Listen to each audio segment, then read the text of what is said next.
Right guys, today we're going to be doing a GS430 3UZ VVT-i going into an IS200 plug and play with a manual gearbox. So let's get into it.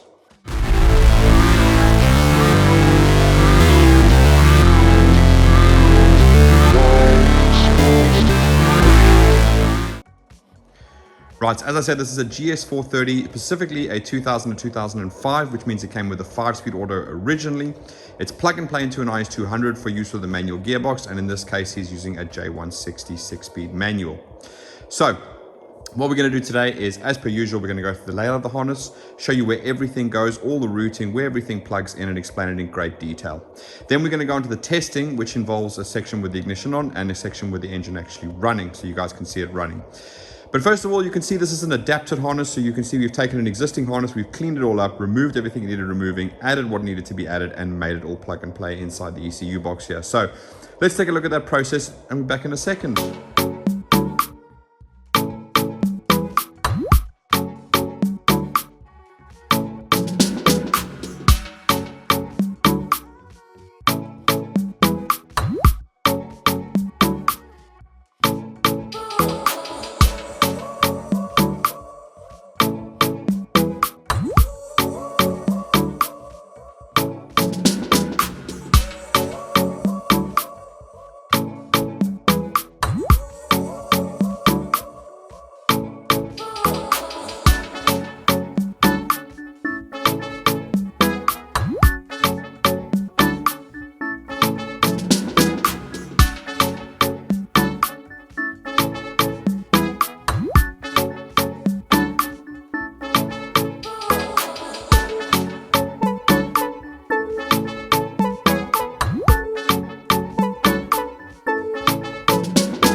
Right, so you can see there we strip everything down, we remove everything that's not necessary, and we add in what needs adding in. We also repair anything that's obviously broken as well as part of the process on there. So as I said, let's jump into the first section, which is the layout, and we're going to start right here at the ECU box. Now obviously it's a little bit messy here, so what I'm going to do is I'm going to cut through a photograph now to show you what it looks like when it's all nice and neat and it's obviously installed in the customer's car. There you go. Okay, so as you can see, everything sort of tucks away. It's really nice and neat. Little go straight on, no problem at all. Okay, so first of all, as you can see, this is a 3UZ ECU. It's got the wedge-shaped one with a little lip over there, so it does not fit into a standard IS200 ECU box. Okay, so there's two ways to get around that. Number one, if you can find an IS300 ECU box, I think even a GS300 ECU box might work as well. But anyway, don't quote me on the GS100 one. But the other option is you can remove these 4 screws, 2 over there. See if I can get you the other 2 there and there. This whole thing will slide out. That's got the actual ECU with the PCB board and everything on there. You can take an angle grinder and you can grind this lip completely off, and that will slide directly into an IS200 ECU box. So the reason I say take the PCB board out is obviously you can generate a lot of heat, so you want that out of the way, safe, grind it, get everything nice and ready, and then put the ECU back together again. Okay, so ECU, 5 connectors, 1, 2, 3 over there, 2 over there. Really nice and simple. They're all keyed differently, so you can't plug in the wrong one into the wrong place.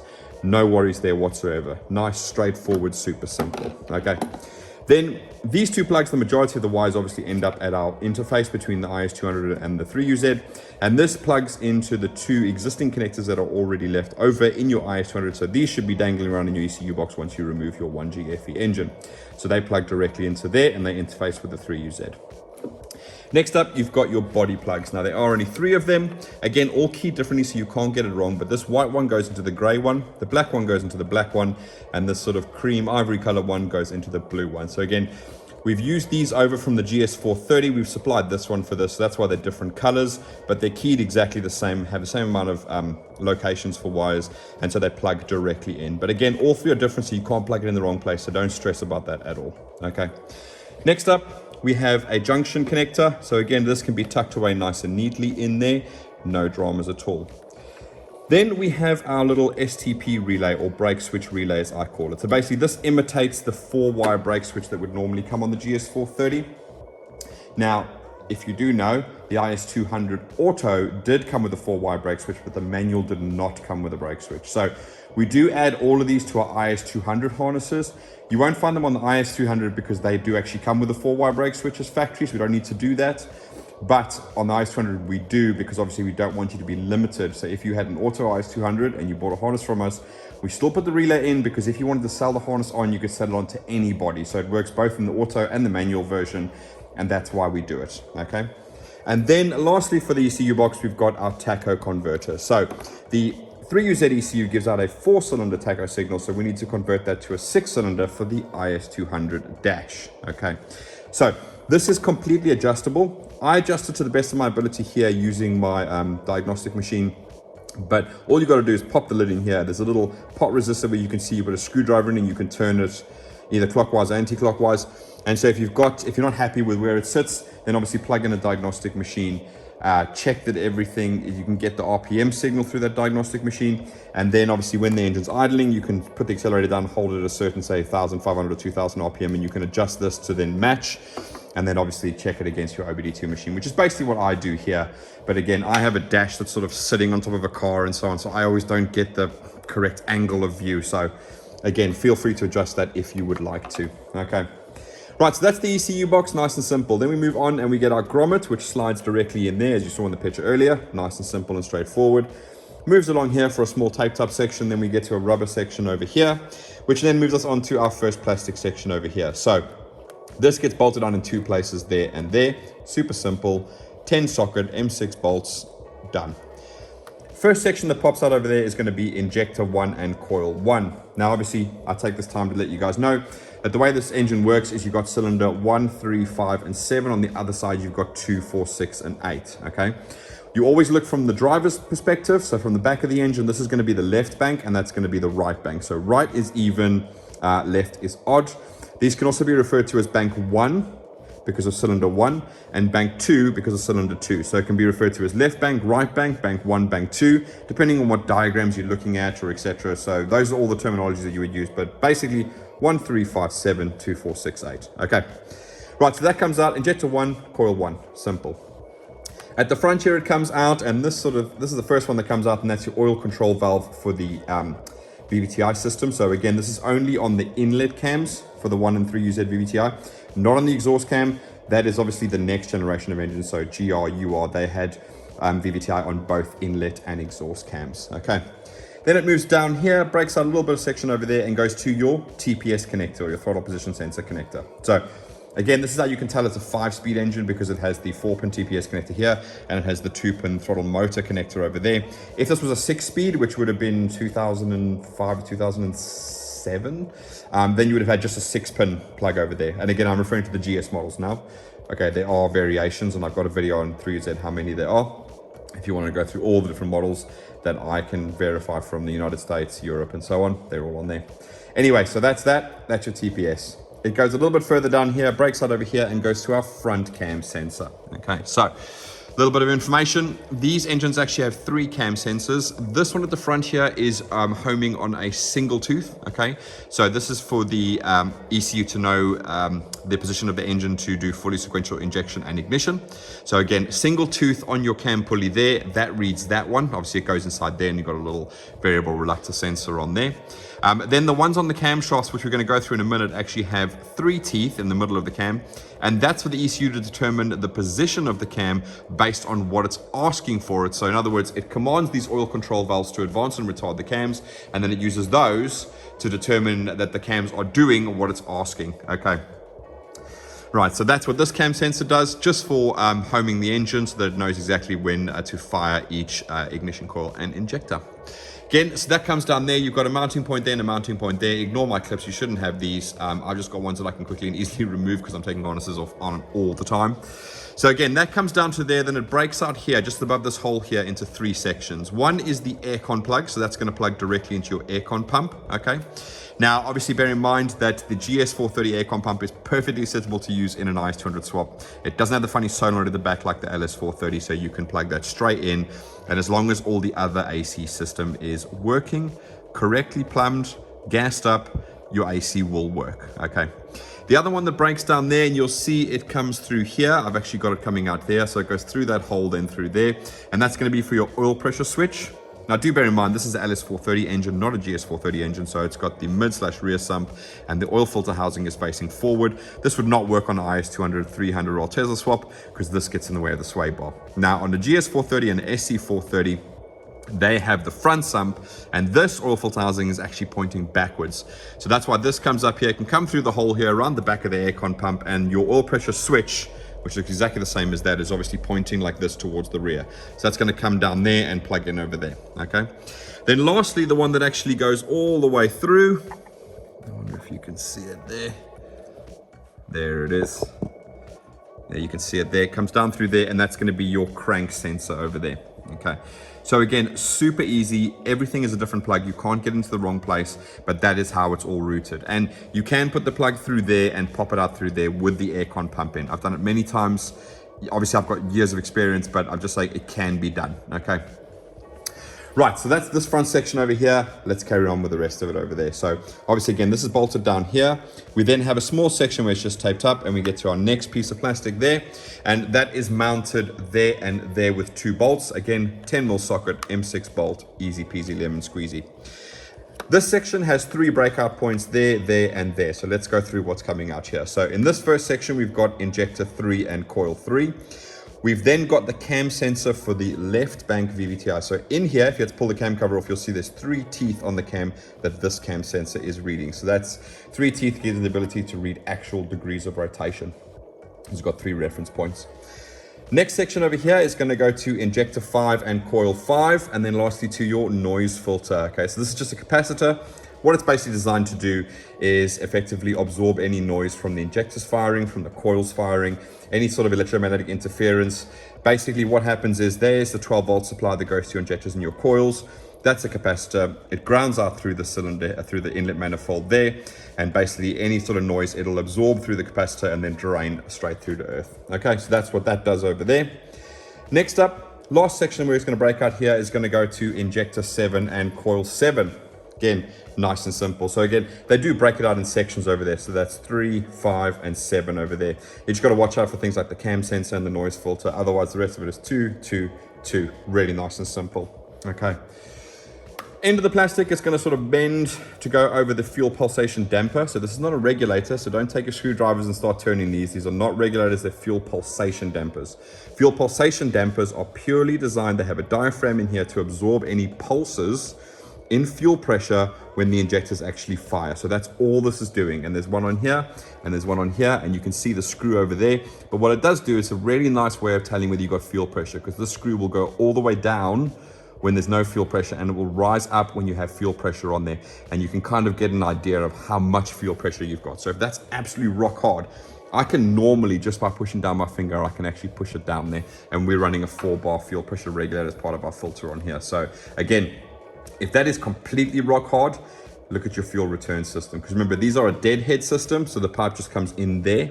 You are then required to fit a regulator of some sort further down the line, because in the original car, it was done all inside the tank, okay? Now, in this case, on an IS200 swap, you don't have to worry about that because you still have the exact same system in your tank that you do there. But if you guys are running your own 3UZ in another vehicle, do remember that you do need to do that. And there are convenient ways of doing it. You can fit a BMW like E36 and E39. They run at about 3.5 bar. So it's a fuel filter with a built-in regulator. Really simple. I use the one from VW, which is basically 4 bar, but there's a 3-bar version, a 4-bar version, and a 6-bar version. So you do need to be careful. Obviously, you don't want the 6-bar version. And ideally, the 3-bar version is about half a bar less than what the manual recommends. So I always stick with the 4-bar. It seems to work out the best. Okay, but then that's the fuel pulsation damper. So don't screw those things down. You're not going to do anything other than damage them. Okay, moving down to then we have the piece of plastic that runs all along the back of the engine over here, mounted in 2 places. There's the 1 bolt there, and there's the 1 bolt there. Again, M6 bolt, 10mm socket, you're done. So get a 10mm socket out and you should be good to go for quite a while. Okay, you got a lot of M6 bolts to be bolting down with this harness. Right, going on from there, we can then have this section, which is going to pop out the bottom over here. And starting off, we do have our earth strap that comes over there. So again, M6 bolt on there. You'll see I've got a bolt here and here. You won't have this on your 3UZ engine. This is actually for the 1UZ VVT-i, so they use the sort of same cylinder head. So this is for the 1UZ VVT-i. They use the M8, the 3UZ uses the M6. So again, that's all you should have in there. Word of note, aluminium rust is a pain in the ass when it comes to earthing. Obviously it furs up and everything, so make sure that's nice and clean before you bolt that down, just to make sure that you're going to get a really good earth contact, because there's only two places that earth is there and there, so you want to make sure that those are 110%. Next up, coming down there is going to be your Lambda sensor, so you can actually see the connector down there. Okay, now word of warning, there's a metal plate that goes between the exhaust and the block, and that connector is designed to go between the metal plate and the block. The reason it's there is to stop the connector from touching the exhaust melting. It's super important because the Lambda sensor has a 12 volts and a ground in there to control the heater. So again, if you don't put the metal plates in and that sags down, touches the exhaust, it melts, it's then going to pop the plus B circuit, which also actually supplies the ECU. So you're going to have the car just randomly shut down, you know, when you're driving on the highway, and that's going to be the reason why. So please, please, please, please, please put that metal plate on so you stop that from happening. Gives you a nice air gap, and as we know, air is the best insulator. Okay. Next up from there is going to be this one, and that is going to be your gearbox. Okay, so you can see that's all nicely labeled, 4-pin DTM connector there. In this case, it's running off to a J161, so there's your reverse and the speed sensors on the other side there, so we'll take a look at that when we go around. Right, so that's all that's coming out of there. You'll notice this wire dangling over here. This is what I call the sub harness, so it goes underneath the inlet manifold and it goes to your starter motor and your knock sensor. Now in this case, the customer didn't send us his originally, so I did offer him to make us a brand new one so I could test it before we send it out, so you don't have to worry about his other one being broken. So if anybody else out there, if you do want to have a brand new sub harness section built, we can do that for you now. Absolutely no problem at all. It'll work on a standard harness, so if you want to just replace your one that you've already got there, take a look at these photos I'm going to show you in a minute and you'll see exactly what it looks like. But in a nutshell, it plugs in over here. It's got 3 wires, 2 for the knock sensors, 1 for the starter solenoid. Again, we've labeled it sub on there. It goes down through there, and we're going to take a look now at photographs, see what that looks like. So there you go. You can see the overall picture there. So obviously the harness goes through, starter motor is at the back of the engine. Then it comes down and goes to the actual starter solenoid. That's the gray plug that you can see there now. Then it moves over to knock 1 or K&K 1, so that's going to be the left bank side. Again, so like, as I said, the banks are either left or 1 or right or 2, okay? Then it's going to move on to the knock sensor 2 or K&K 2, so that's going to be for the right bank over there, okay? Right, so that's it basically, and you can see everything is labeled underneath there, so it is really nice, easy to work with. You don't have to worry about what's going where. You can see exactly on the label what's happening. All right, now the last thing is this section over here. This is obviously a little plastic frame that you should have got with your engine. It'll have a big thick cable coming out there with a ring terminal on there, and that's designed to go to your battery, and that's the main power for the actual starter motor. Remember, this one is just activating the solenoid to kick in the starter motor. Right, so let's move across to over here. Okay, so the plastic carries on around the back here. We have one section that pops out the bottom over here. Hopefully I can see it over there. Oh no, camera's going all mad crazy. Right, that's your next earth strap. So that's gonna go straight over there. No dramas. Again, M6 bolt, 10mm socket, get it sorted. Also coming out there is your pedal plug. So again, 6-pin DTM connector, which runs around, in this case, going to a pedal we're supplying to the customer. And that is an IS220, 250 or a 350. Again, everything is labeled because it's all new stuff that we've obviously made. Okay, right, then we're going to go to over here, and I'm just quickly going to move over here. So again, that's the end of the plastic. It's going to come out there, and you're going to have injector 8 and coil 8. Super simple. It's going to run along to there, and you're going to have your ACIS plug popping out over there. So let's have a look over there. So you can see your ACIS plug over there. If you want to know what ACIS is, I've got a really good video. Down in the description, I put a bunch of links to a whole bunch of videos for you guys. So obviously you can go through and remember, and it teaches you a whole bunch of stuff about things like the ACIS system. Okay. Also coming out there is going to be injector 6 and coil 6. Then it's going to move along to here. It's going to pop out to your noise filter over there. It's then going to also go to the cam sensor for the right bank, injector 4 and coil 4. So you've got 4 things coming out of this section over here. Then it's going to move along there to the front, and it's going to go to injector 2 and coil 2. And I'm just going to move over here to get a better picture. But it also comes out there to go to the coolant temperature sensor. Now, don't be worried. You shouldn't have that coolant temp sensor. That's one I've added in. You should have just a blanking bolt on there. Also coming out there is then going to be the connector for the drive-by-wire throttle motor. So that's popping out over there. Also coming out here is going to be your mass airflow sensor. Now then, it's really important that you get the correct mass airflow sensor for your particular ECU and harness, okay? Now, technically the 3UZs all use the same connection in terms of the pinouts of the actual plugs, but there are two different variations. The LS430 is flat. The connector is flat, as you see here. So this is actually for an LS430. The GS430 and the SC430 actually have the connector angled at about 45 degrees. So again, if you're ever unsure of what mass airflow sensor you need, you can take your ECU, pull it out, check the part number, put it into Toyota DIY. Once you've found your vehicle, then you go into the air cleaner section. And in the air cleaner section, because this is the air box, it gives you the part number for the MAF sensor so you can make sure that you got the correct one.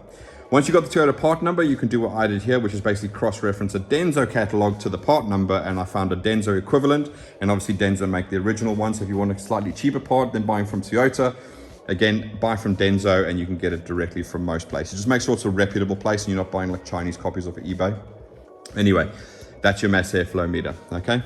Also coming out here is going to be the oil control valve. So that's the oil control valve for the right bank over there.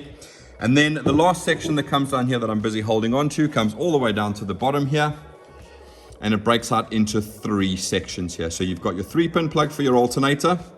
You've got your oil level plug over there. And you've got your Lambda sensor plug over there. Okay. Now then, this is something you should know with a 3UZ as well. On a 1UZ VVT-i, this plug on the engine harness side is long and it actually sits over there. So if you look at the other side of the engine, you'll see it's got a very short wire for the Lambda sensor. On this side, it's got a very long wire for the Lambda sensor and sort of reaches all the way to the alternator, okay? You can actually see the little bracket over there where it sits on. So if I go like that, you can sort of see how it's supposed to sit on like that. There you go, okay? Now then, you can't interchange these. This has different wiring from the other side. I've tried. There's different wiring. So when you are ordering Lambda sensors, I have put all the part numbers down below for you, so you have the difference between the left bank and the right bank. And I've given you the Denso number, so you don't have to buy from Toyota. You can get the Denso part numbers, which again are the supplier to Toyota, so you're not worried about quality there. Just buy from a reputable source that you know supplies genuine Denso parts and not Chinese knockoffs, okay? So if you think that you can buy 2 of these and just fit one on the other side, it's not going to work. You're going to get an error code for the heater circuit, okay? So make sure you get the correct one for either side, all right? And obviously, if you buy a short one for this side, this isn't going to reach, okay? So again, you can't buy just 2 shorts because this one's going to reach. You can't buy 2 longs because you're going to end up getting a code on the other side and it's going to tell you a heater circuit error, okay? Right, so that's that. And obviously, I haven't got the oil level plugged in because obviously we have the mid sump on here. If it was a GS430, it'd be a front sump and the oil level would be there. I do actually have a front sump for this engine. I just got to find time to actually get this all drained out. It needs a service anyway. I got to get this all drained out, change the sump over, change the oil filter housing over, get all of that sorted out, and then make this a front sump, which is more useful for you guys when I'm doing the videos. Okay, so that is the layout of the harness. So that's the actual physical harness where it goes. It's very nice and simple. It just makes a U shape on the engine. As you can clearly see, it goes there and then off down to the ECU. Really straightforward, okay? Obviously, it's easier to fit off when the engine's out of the car. I appreciate that. But obviously, it's not too difficult to do when it's in the car either, okay?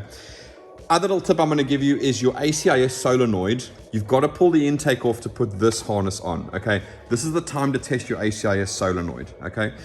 Now, if you look at your plug here, you've got a thick white one and a smaller blue with a white tracer. The thick white one is 12 volts. So in this case, you supply 12 volts to the black one, ground to the white one, and you should hear the little valve underneath click, okay? If you don't hear it click, replace it now while you got the intake off, okay? Because if you get it all back together again and this little valve doesn't do this after it starts, like I'm going to show you in the test, then you've got to go back to the drawing board. You've got to pull the whole intake off again. All of that drama when you could have just tested it when you already had it off. Okay, so there's a little tip for you guys when you're putting it all back together. Right, next up, what else do you need to connect on this engine? Okay, so on your alternator, you're going to have your main thick power cable that bolts to the alternator. They don't come included with the 3UZ harnesses because that's not how they worked in the original vehicle. But anyway, bolt that down, all the way down, and it comes up and it goes to your fuse box over here. This is super important because there's a 120 amp fuse in there that fuses that alternator supply. So because it's running down along the subframe and up the back, if anything happens, it gets caught, rubs against something and shorts out against the chassis, that fuse is going to save you because obviously that's carrying a lot of current. It'll be a thick cable. So again, Always connect it there so that if anything happens to the cable, it'll blow that fuse and you're safe, okay? No problems at all. I've already been through the starter, and that goes directly to your battery, but of course, when this engine's in the car, it'll be much more down, much further back. This is gonna be incredibly short. You might even need to trim this down, but usually with the 3UZ, you don't really have to. Just the LS430 is a much bigger car, so obviously there might be a little bit of sort of cable you got to tuck away, but make sure it's nice and safe and can't rub through anything. But it's going to go straight from there, straight to the bottom of your battery, okay?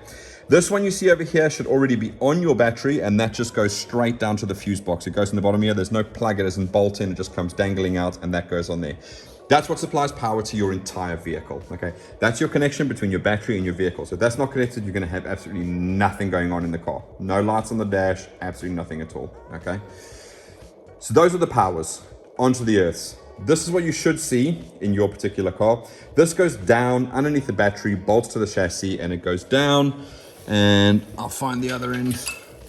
But there it is, okay? So that went straight down and it just bolted to the block of your 1G-FE. So again, you just replicate that exactly. So you're gonna come down underneath, you're gonna bolt it to your block. That's your main earth for the engine. Obviously the starter motor is connected to the block. That connects to the block. So your two thickest cables are connected to the block and the starter motor for the power. And so that circuit is obviously nice and clean with the big thick cables on. Now then, on your firewall here, there was another earthing point over there. What I would suggest you do is either get an M8 bolt and use that one over there, or put it on here if you can. These bolts tend to be quite long or long enough to do that. So a little ring terminal from there, and then bolt it onto the earthing point that came on there. If you don't remember, there was a little thing that stuck out there. There's a long metal tube that had your vacuum for your brake booster. Obviously that's going to change now. It's going to be much shorter because your brake booster vacuum actually comes from here. And I'll actually go through that in a second. But anyway, that earth connects to there. Easy done, okay? The last one that I can advise you put on is, if you remember when you took your 1G out, there was an earth strap that went from one of the gearbox bolts to the chassis leg. It may have been removed in the lifetime of your vehicle, but it's not even like a covered cable. It's just literally a flat earth braid from the gearbox bolt to the chassis leg, just connected. So you're gonna have that one, the gearbox bolt, and you're gonna have that one over there. Also a good time to lift up your battery, lift up the tray and have a look down there. Water can collect down there, it can rust, so make sure that that connection to your vehicle is nice and clean, because that's your only earth to your chassis, okay? Right, so that's the power cables done. So you've got alternator, starter, fuse box. Earth, you've got battery, under battery chassis, block. Cylinder head to firewall, gearbox bolt to chassis leg underneath there, so that's all of that. One thing I probably haven't mentioned with the GS430 is, if you take a look at a GS430 or a GS300, there is no vacuum boost because they ran an ABS system that didn't require vacuum, okay? I've actually got the bolt that's from a GS430 in there to blank this hole up, but you can actually see a little sort of guide hole there as well. An LS430 did use a vacuum, so if you want, I'll see if I've got it down below. If not, I'll add it in. I'll give you the part number for the copper sealing washer and the LS430 part that you can buy that turns this into a vacuum hose for a brake booster. Okay, so again, in your case, David, you're going to have this blanking bolt. You can swap this out for an LS431 and you can run that straight to your brake booster over there. Okay, right, so hopefully that's been helpful. For David, obviously, he's going to be fitting all of this, and it should be relatively straightforward. Obviously, I've gone through everything where it's connected. I've gone through everything that I can think of that you might need to add on top of that. So what I'm going to do now is I'm going to pop away, get everything ready. We're going to come back and we're going to be doing the testing of the engine. So see you guys in a second. Right, guys, now we're back for the testing of the engine on us. And as I said, it's made up of two sections, one with the ignition on and one with the engine actually running. So first thing we're going to do, let's go through all the tests and then we'll jump into the test with the ignition on. Okay, so first of all, because we've removed the immobilizer from the ECU, first thing we're going to do is make sure the security light goes out when we put the key in the ignition. So that's number one. Then we're going to go on to the ambient temperature. So basically all we're going to do is move over to here. We're going to make sure that we're seeing the actual outside temperature there. Now in this case, the temperature sensor at the front of the vehicle is connected to the 3UZ ECU, so it is determining the actual outside temperature. So that'll go up and down as the temperature goes up and down outside. Then we're going to come back to the cluster and we're going to look for the check engine light, the charge light, and the oil pressure light. So check engine light in the top corner there, battery light over there, and oil pressure red light over there. Okay. Then what we're going to do is look at the reverse and the speedo. So all I'm going to do there is bridge the wire on that connector. That's going to make the cluster beep when it's in reverse. If you're used to an IS200, you know exactly what that sounds like. Then for the speed sensor, I've got my little device here that's going to output a signal. I'm going to put the signal into the plug, and you're going to see the speedo is going to shoot all the way up. I'm going to pull it out, and the speedo is going to shoot all the way down. So we're making sure that that is all working correctly. Then we're going to do the OBD2 test. So basically what I want to do is make sure that it is communicating. Unfortunately, my little blue faithful Toyota Intelli tester, after 6 years, has given up the ghost. So now we're moving over to GTS, which is an online Toyota diagnostic portal. Again, it's available to the public. You can pay €5 for a day, or you can have 5 days, or you can have 30 days, or even a whole year is only €300 if you want to have access to dealer level diagnostics. I'm simply using a Tatrix open port OBD2 connector. Okay, again, it is plugged into the standard OBD2 port that's inside the vehicle. There's nothing funny going on here. You plug into the exact same OBD2 port as you would before when you had the 1G in. All still communicates, everything is absolutely fine. Okay, so again, we're just going to make sure that we can see some live data up there, make sure that's all working correctly. Then once we're in here, we're going to be testing the AC clutch. So again, what I'm going to do is I'm going to use GTS to turn on the magnetic clutch relay output on the ECU, and we're going to hear the relay over there click. That's what we're looking for. Then we're going to test the AC request. So again, I'm going to go over to the climate control over here. I'm going to press the AC button. AC signal is going to go from off to on. I'm going to press the button again. It's going to go from on to off, just to make sure that's working. So obviously, as part of the remap, apart from the other stuff like, you know, making the throttle more responsive, adding a bit more power, we've removed the secondary Lambda sensors, we've removed all the automatic gearbox from the software, so there's no codes or anything for it, which will come to at the end of the testing. But also we've remapped the MPX data. So the MPX data is now the same as an IS200. So everything is being communicated from the 3UZ ECU to the IS200. So you can see we don't have an MPX converter anymore. We no longer need that as part of the remap, which is really, really nice. Okay. Right, so we'll do the AC request, and then we'll do the brake switch. So again, you've seen the relay over there that I went through, so I'm just going to feed a 12 volts to the brake switch wire. You'll hear the relay click. We'll come back to GTS. It'll tell us that the brake stop light switch has gone to on. I'll go pull the wire out. It'll go to off. That tells me that that is working exactly as I expect it to. That's all the testing with the ignition on. Then next up, we're going to look at the engine running. So the starter circuit, all I'm basically testing is that when I turn the key from on to start, the engine cranks over. Basically, we've got a bypass neutral start switch. So even the IS200 manual has a neutral start switch because they keep the wiring the same for the auto and the manual. So again, we want to make sure that's wired correctly. So if I turn the key and it goes to start, happy days. That's what I want to see. ACIS. So once the engine starts up, this little valve here is going to go down like that. And that's all I want to see, that it does that. Then I know that it is working 100%. Drive-by-wire test, all I'm going to basically do is simply press the accelerator pedal, and obviously the engine's going to rev up. I don't know, that's working 100%. Injectors and coils, I'm going to go around and I'm going to unplug each injector one by one. And basically what you're going to hear is a smooth running engine, and you're going to hear misfire every time I unplug and plug it back in again. It'll go back to a smooth running engine. I'm determining that every single cylinder is firing exactly as it should do. And obviously at the end, we won't have any codes for misfiring or whatever from the cylinders. Okay. Then we're going to do the oil control. Oh, I missed out the oil control valve test there. Anyway, we're going to jump onto GTS. We're going to do an active test that you see over there. We're going to test both oil control valves. The engine's going to basically go really lumpy when I activate the test. So that tells me that all the wiring for the oil control valve is correct and working. So I know we don't have any issues there. Then we're going to come back and look at the tacho. So again, it is adjustable, as I said earlier, via that little white box. I've adjusted it to the best I can here without having a cluster actually in there and sitting in a chair, etc., etc. But again, you guys can adjust it to get it absolutely perfect for what you want. Then coolant temperature. What I'm going to do is, before we go to run it, I'm going to make sure that the coolant temperature is sort of just above, either on or just above the cold mark there.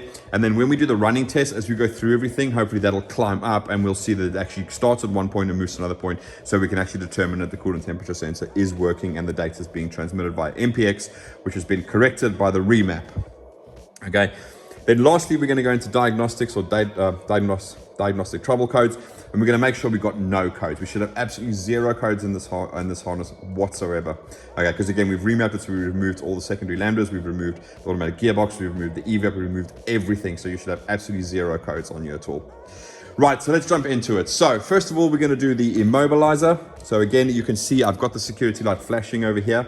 Now, little fact about the immobilizer systems in the Toyota and Lexus vehicles, there's a wire from your ignition barrel that tells the ECU that a key's been inserted. The ECU then turns on the main relay, which then supplies power to this antenna, okay, which then reads the key. So you don't even need to turn the key to deactivate the immobilizer. And more importantly, the immobilizer and the central locking are two completely different things altogether. You could literally break into your own car with the correct key. If you had an IS200, you could have the alarm wailing away. You could stick the key in the ignition barrel, security light would go out, you could start the car, and you could drive down the street with the alarm going mental. Okay, so two completely different systems. They don't talk to each other, so it's not like the immobilizer stays active if the central locking alarm is going off. They don't even know what each other's doing. Okay, ECU looks for the key, central locking looks for the fact that the car's not been unlocked and you've opened the door. Basically, it's completely different. Okay, so as you can see, I'm going to try and get it all in one shot, but you see the security light flashing, and the second I insert the key, you can see the security light stops flashing. I haven't turned the key to on or ACC or anything at all, and if you're really, really good at hearing, you probably heard the relay clicking in the corner over there. But anyway, that's that. But in this case over here, this has actually removed the immobilizer. There is no more immobilizer, but I keep the security light flashing because people are walking past the car. It looks like it has an immobilizer. It might put someone off trying to nick your car. Okay, right, so let's turn the ignition on, and let's go over to our ambient temperature over here. There you go. 14 degrees, lovely and warm in here. So let's move over. We've got check engine light, battery light, oil light. When we come to start it up, we'll make sure that obviously that then goes off, because that's what we want to see. Okay, so we've done ambient temp, we've done immobilizer removal, ambient temp, check, charge, oil. Let's move over to reverse. Okay, so as I said, I'm going to do exactly what your gearbox does, and I'm literally just going to bridge the switch here. There you go, and take it out. There you go. So again, I'm testing at the connector to make sure that everything, so the crimps in the terminal there, the crimps in the DTM connector, everything is working. So from that plug all the way inside the vehicle, the signal is 100% correct and working. So if your gearbox is correct and your reverse switch is working, you join the two wires together, your reverse light's going to come on, your dash is going to beep, everything's going to be 100%. Right, speedo, let's move on to that. So again, you'll see I've got my little device here that outputs a signal. This is actually the same as the tacho converter, but it has a test function, so I use that to make sure the speedo is working. So first thing I'm going to do, which is very difficult single-handedly, but if you just bear with me, I'm going to put it into test mode. Rightio. So again, see just a little constant flash tells me it's in test mode, and all I'm going to do now is I'm going to touch to the terminal there. There you go. I'll put it back again. There you go. Okay. Right, so while I'm here, quick little test that you guys can do on your side. If you put it all together and you don't get any speedo, first thing I would probably do is jack the car up safely on axle stands or a ramp if you've got one. I'd get a friend to jump in the driver's seat, put the ignition on, go underneath, remove the speed sensor, tape it to a drill, and just spin it. If your friend can see the speedo moving up when you're spinning the speedometer, speed sensor with a drill, then you know that the speed sensor is okay, and you know the wiring from the speed sensor to the car is okay. Then there's clearly something wrong inside the gearbox that's giving you an issue, okay? So at least you can sort of determine exactly where the issue is. If you do spin it and you don't get any speed signal, then at least you can narrow it down to saying, right, either the speed sensor's at fault, so if you can get a second-hand one from a mate or something and test it, brilliant. Or what can happen is, I've seen it in the past before, the guys have put all the wiring on, they get the engine and they just ram it up against the firewall accidentally, it crushes the wire, bosh, okay? But the power supply for the reverse is the same for the dash, so you might notice the dash isn't actually working all that well if you short that out and obviously get the wire crushed in between the gearbox and the car itself, okay? Right, so that's the speedo. Let's move over to the OBD2. So again, as I've said, my little blue machine has given up the ghost. She did 6 years, so she's really weighed best 180 pounds I've ever spent. But yeah, so now we are using GTS, which is freely available to the members of the public. You do need to pay a subscription to it, but again, it's not super difficult. You get a laptop, you get a cable like this. This was like not a lot of money at all for that Tatrix cable over there. And you can either subscribe for a day. So if you just want to check your own car for a day, it's €5, which is cheaper than taking it to a dealer. If you want to do a whole month, you can. If you want to do 5 days, if you're going to be doing a couple of testing over a couple of days, you can do that. If you want to subscribe for the whole year because you're a heavy user, it's only €300, which I don't think is an unfair price, to be honest, to have dealer level diagnostics on there. Okay. Right, so as you can see there, we've got some readings coming through here. We've got 18 degrees on the intake air. We've got 48 degrees on the coolant temp over there. But what I'm going to do now is, because K-line communication, which is what these use, the older generation ones, not the CAN on the later generation ones, the communication speed is so slow. So I'm going to narrow it down to data that I actually require. So again, coolant temperature, AC signal, stop light switch. The reason I've got second here is because as part of the remap, we do have to wire second to 12 volts. So I like to make sure that that is turned on. That tells me that that wiring is correct, okay? So again, we've got all the data there, so let's move into the next one. So that's going to be AC clutch. So what I'm going to do now is I'm going to go into active test. AC magnetic clutch relay. Let's give it a second. Now I'm going to keep quiet. I'm going to move the camera to over here because actually the relays for the AC system is that one next to your ECU box.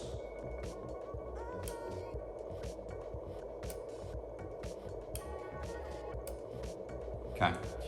Hopefully you can hear that. It is quite loud and hopefully very clear. So again, I've turned the AC clutch on and off, so I know the ECU is wired correctly, and it is able to turn the AC magnetic clutch relay on to supply 12 volts to your AC pump when it is required to do so.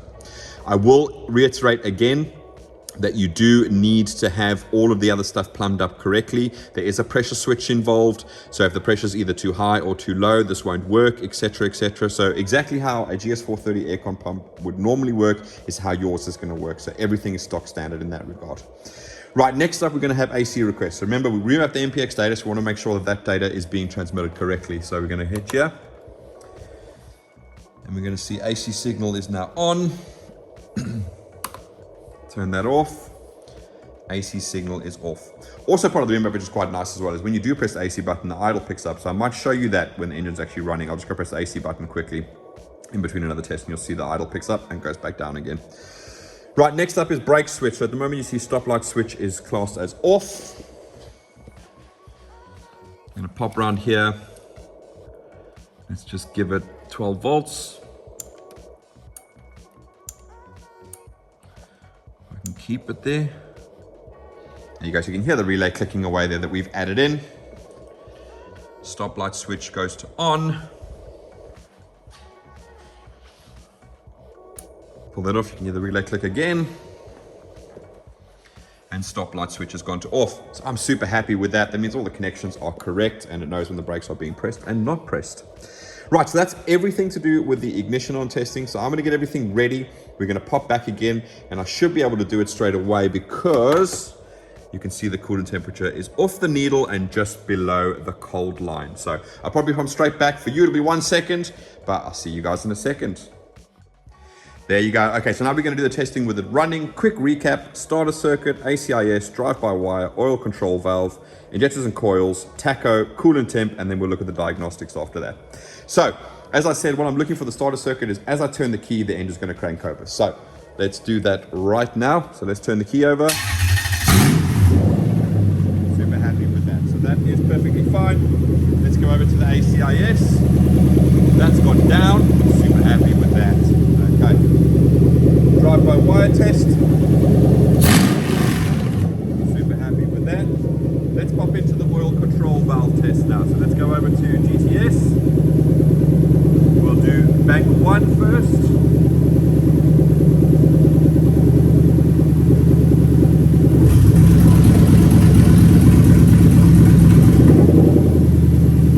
Right, let's go over to bank 2.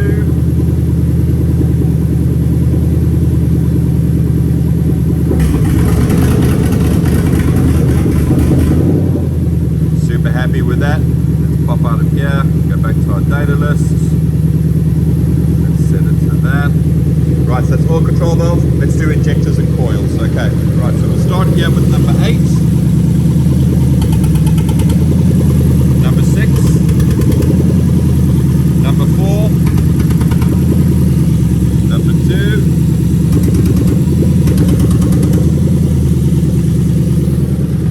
rightio. Over to number 7, number 5, number 3,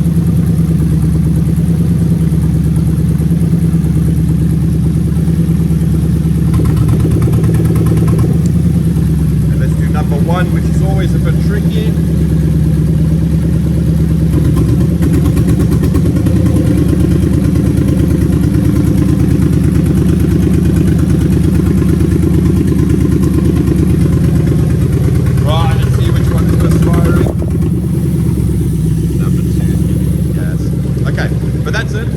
All 8 injectors are firing, the coils are working as they should, so let's go look at the tacho. Okay, so it should be just about 1,000 RPM. I reckon that's pretty spot on over there, so that's going to be great. Let's give it a rev so you can see. Fantastic. So it was just below the cool, now it's moved up slightly. So again, super happy with that. Let's move over to the diagnostics. So I'm going to quickly switch the fuel pump off so I don't have to turn the ignition off.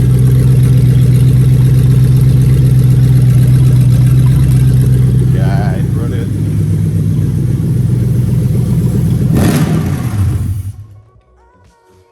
Okay, also that means I don't have to turn the ignition off. Get the computer disconnect and reconnect again. Right, okay, so hopefully you did see check engine light, oil light, battery light all went off when it was running. So that's perfectly fine. They are working 100%. Now then, let's go look at the diagnostics. So again, as you were looking, you could see that there was no check engine light when it was running, okay? So that's exactly what we would expect it to be do. So let's take a look there and you can see we've got absolutely 0 diagnostic codes. Perfect, that's exactly what we want to see. Because again, we've remapped it so we've got rid of all the error codes for any missing items, okay? So in this particular case, if you do get a check engine light, there is something you need to check because it is a vital component that is failing and obviously will cause the engine not to run correctly, okay? Right, so diagnostics, straightforward. Plug into your OBD2 port that's in your engine already, or in the driver's footwell over here. If you were a left-hand driver, obviously it's still in the driver's footwell, but it's on the left-hand side. Now then, unfortunately, with the 3UZs, you can't do, well, should I say, I'll reiterate that. With the American and the European and the Australian 3UZs, you cannot bridge 2 terminals to get it to flash the check engine light to give you flash codes, okay? That's old school. Yes, it works with the 1GFE. No, it doesn't work with the IS200. And I think it works with the GS300, but probably the only one from 98 to 2000, 2001, okay? Anyway. It doesn't mean that that function is completely useless, okay? So what I mean by that function is if you bridge 2 terminals in your OBD2 port, which is pin 13 and 4, so 4 and 5 are a ground, 13 is TC. If you bridge that, it puts it into diagnostic mode. You're going to start seeing lights flashing on the dash and all that, like snow and all that type of jazz. That's all going to happen as well. Basically, it puts the engine into diagnostic mode. You can do it via the OBD2 port. If your vehicle or IS200 is 98 to 2001, not only will you have the OBD2 port, but you'll also have this diagnosis port on here. And inside there, although there's very little left on this particular setup, you will find E1, which is in the top corner there, and TC, which is over there. So you can take a piece of wire and you can bridge those two together. Now, why is this useful? If you're having issues and you've done a cam belt, for example, and you're not 100% sure that everything is working correctly, you can actually check the timing without removing any of the covers. If you bridge those two terminals, when it puts into diagnostic mode, an important thing it does as well is it locks the timing at 10 degrees. If you look at the front of your engine, you've got 0, 5, 10, and 15 degrees on there, okay? I've taken some Tipex or correction fluid and I've made that all really nice and clear and easy to see when the light of the, the timing light is flashing. It's really nice and easy to see. So all you got to do is bridge those two terminals, start the car, take your timing light and you can put the clamp around here. So again, not all timing lights work by putting the clamp around the wires. I have a Stanley one. It does work by just putting the clamp around the wires. So that's mega useful for me. If not, you've got to pull the coil out. You've got to get a bogey cord, put it onto the spark plug, ram it into the coil, then rub the clamp around the bogey cord rather than actual spark plug lead, rather than just wrapping around the wires. So get yourself a modern one and they will work usually with just being wrapped around the wires, which is so much easier. And also what you want to do is on your crank, I wonder if I'll be able to see it from here. Sometimes I get it right in the nice spot. There it is. You can see I've painted it nice and white there as well. So with the engine running, with those two terminals bridged, you should see your timing sit at 10 degrees dead on. So if you think you've done a mistake with the timing belt or something's not quite right, you can just check it with the timing light quickly without having to pull all the covers off. If you find something wrong, you can then pull the covers off and correct it. But if you don't have to pull all the covers off just to check if the timing's on, that you can do really nice, simple, and straightforward, okay? But do remember to take the wires out, because if you lock the timing at 10 degrees, you're gonna have a really bad time and it's gonna be a horrible car to drive because it's gonna have absolutely no power at all, okay? Right, so I think that's about it really. Again, every customer we get a, they know they can come back to us. Obviously, we can then help them with any diagnostic issues that they do have. But I do stress that you are going to need some kind of diagnostic tool. You're always going to be stabbing in the dark if you just start going and replacing things. Don't ever replace things without plugging in and seeing the code that it's giving you, okay? I have a video on doing diagnostics that I actually did on a 1UZ non-VVT-i because you make little fuse boxes for them. But it is quite a nice one to watch because I go through a couple of things that I do when I'm trying to diagnose a problem. Things like obviously getting the codes. Because remember, the ECUs on these have a permanent 12 volt supply and they do retain memory. So sometimes you may have had a code popped up momentarily. Check engine light maybe came on, went off again. that code hasn't gone away unless you've disconnected the battery. That code will actually stay there. So if you get further problems further down the line and you plug in and you see a bunch of codes, just remember that they could be old codes that are there. So normally I note all those down, clear them, start the car, test drive it, see if the issue comes back. And normally I do 2 test drives because sometimes the fault has to happen twice for it to register on the ECU. So again, 2 test drives, see what comes back, and then start diagnosing from there. Anyway, again, I've got a video on that. If you want to watch that, I'll put it down in the description for you as well, along with all the other videos. But again, I'm super happy with this harness. My job now, let's get this off, get it to the customer so that he can get it in his car and he can get driving and rock and rolling. But if you guys have any questions, please feel free to put them down below. I try to get to everybody as quickly as I can. If you want more information about this harness, you can send us a message either on Facebook at Phoenix Engine Management or info at Phoenix Engine Management as our email address. If you email or message us on Facebook, what you'll get initially is literally a response with a video link. That video is a short video that's not a public video, and what it'll do is it'll go through all the information that we require to get you a quote. Okay, there are a lot of variations with wiring with these Toyota engines. Even when you're dealing with a small subset like UZ and JZ, there are so many differences, and we need to know all the information before we can quote anything at all, because there are small differences between them. But again, guys, thanks for watching. We'll see you again soon. Bye bye.